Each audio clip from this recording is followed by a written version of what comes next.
जय हिंद दोस्तों। आज हम लोग देखेंगे एसएससीएमटी का एग्ज़ाम हुआ जो तीनों शिफ्ट का जैसे कि जीके का क्वेश्चन देखेंगे, एकदम हूबहू देखेंगे। चलिए देखते हैं पहला क्वेश्चन क्या कर रहा है। पहला क्वेश्चन कह रहा है कि भारत का संविधान कागजों से कि कब लागू हुआ था। ये देखिए तीनों शिफ्ट का क्वेश्चन है। तो ये है पहला क्वेश्चन कि भारत का संविधान कब लागू हुआ था। ये जो पूछा है 26 जनवरी 1950 का, इसका राइट आंसर हो जाएगा। चलिए आगे देखते हैं अगला क्वेश्चन। ये भी आया हुआ है। तो दूसरा कह रहा है कि फादर ऑफ ग्रीन रेवोल्यूशन किसे कहा जाता है। तो किसको कहा जाता है? नॉर्मन बोरलॉग को। किसको कहा जाता है? नॉर्मन बोरलॉग को। चलिए आगे बढ़ते हैं। आगे तीसरा क्वेश्चन देखते हैं। तीसरा क्वेश्चन आया है वेदों की रचना किस भाषा में हुई है। ये इसमें जो क्वेश्चन है तीनों शिफ्ट का मिक्स क्वेश्चन है, ठीक है।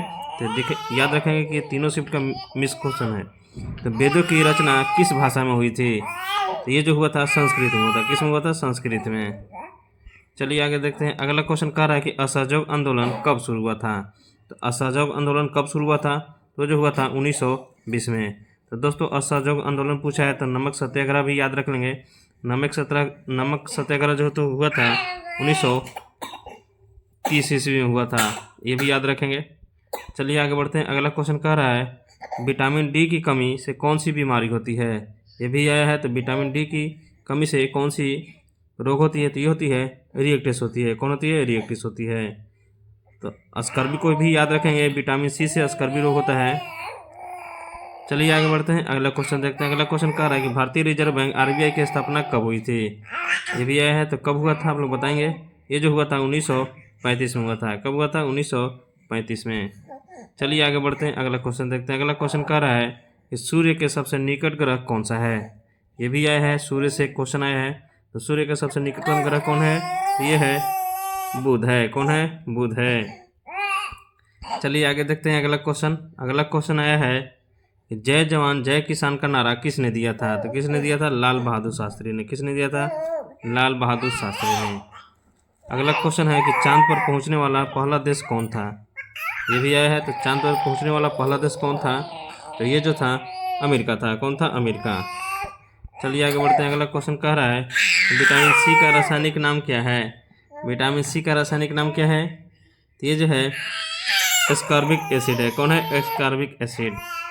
चलिए आगे बढ़ते हैं। अगला क्वेश्चन कह रहा है कि भारत की पहली महिला मुख्यमंत्री कौन बनी है। तो भारत की पहली महिला कौन मुख्यमंत्री है। तो ये है सुचेता कृपालनी। कौन है? सुचेता कृपालनी। ऑप्शन बी जो है कि राइट है। तो आप लोग ये भी याद रखेंगे कि भारत की पहली महिला राज्यपाल सरोजिनी नायडू है। ये भी याद रखेंगे क्योंकि ये भी पूछा जा सकता है। चलिए आगे देखते हैं अगला क्वेश्चन। अगला क्वेश्चन कह रहा है लोकसभा का गठन कितने वर्षों के लिए किया जाता है। कितने वर्षों के लिए किया जाता है। तो ये जो किया जाता है 5 वर्षों के लिए। कितने वर्षों के लिए? 5 वर्षों के लिए। चलिए आगे बढ़ते हैं। अगला क्वेश्चन देखते हैं। अगला क्वेश्चन कह रहा है कि भारत का सबसे बड़ा राज्य क्षेत्रफल के अनुसार कौन सा है। तो कौन सा है? तो ये है राजस्थान है। तो जनसंख्या की दृष्टि से याद रखेंगे उत्तर प्रदेश। कौन रखेंगे? उत्तर प्रदेश। चलिए आगे बढ़ते हैं। अगला क्वेश्चन कह रहा है कि पंचशील समझौता भारत और किस देश के बीच हुआ था।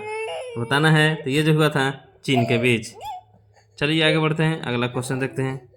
अगला क्वेश्चन कह रहा है कि साइलेंट स्प्रिंग पुस्तक किसने लिखी थी। मोस्ट इंपोर्टेंट क्वेश्चन ये भी आया था। ये जैसे कि अगली बार भी पूछा जा सकता है। तो आप लोग को बताना है कि साइलेंट स्प्रिंग पुस्तक ये किसने लिखी थी। तो ये जो लिखा था रेचल कॉर्सन ने। कौन लिखा था? रेचल कॉर्सन ने। क्वेश्चन जो आया है कि भारतीय राष्ट्रीय कांग्रेस की स्थापना कब हुई। तो कब हुई बताना है। ये जो हुआ है 1885 में। देखिए इसके संस्थापक कौन हैं। तो एम हुम है। तो ये भी याद रखेंगे। ये भी पूछा जा सकता है क्योंकि 1885 आ गया है। चलिए आगे देखते हैं। अगला क्वेश्चन कह रहा है कि डीएनए की खोज किसने किया था। ये भी क्वेश्चन पूछा जा चुका है कि वाटसन और क्रिक ने। देखिए घबराना नहीं है एग्जाम में जाने से पहले क्योंकि ये जो क्वेश्चन आ रहा है बहुत ही इजी क्वेश्चन आ रहा है जीके जी इसका।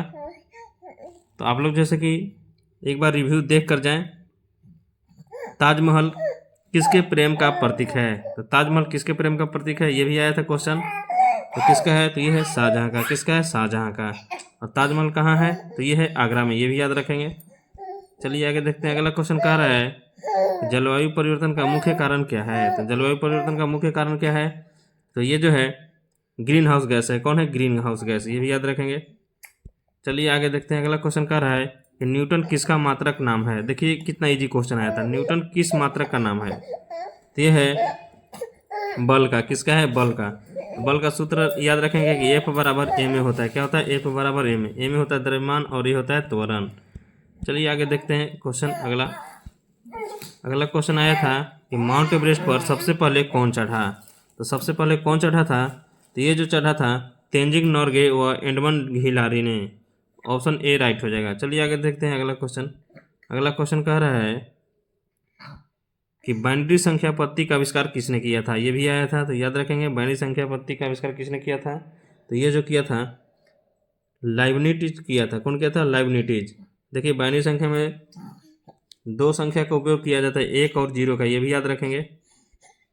चलिए आगे बढ़ते हैं। अगला क्वेश्चन देखते हैं। अगला क्वेश्चन कह रहा है कि भारत में सबसे बड़ा तेल उत्पादक राज्य कौन सा है। कौन सा है? ये भी याद रखेंगे, आया था। ये जो है असम है। कौन है? असम है। चलिए आगे बढ़ते हैं। अगला क्वेश्चन देखते हैं। अगला क्वेश्चन कह रहा है कि इसरो का मुख्यालय कहाँ स्थित है।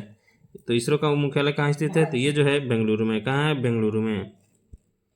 तो आप लोग जैसे कि इसरो का मुख्यालय पूछा था, तो आप लोग जैसे कि इसरो का ये जो है चीफ उनका जैसे कि कमेंट बॉक्स में नाम बताना है। चलिए आगे देखते हैं। अगला क्वेश्चन कर रहा है कि जीवाश्म ईंधन किसे कहा जाता है। जीवाश्म ईंधन किसे कहा जाता है?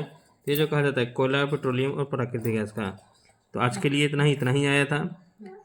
तो कल का रिव्यू कल ही वीडियो में देखेंगे। तो आप लोग कमेंट बॉक्स में ज़रूर बताएंगे कि कैसा रिव्यू रहा।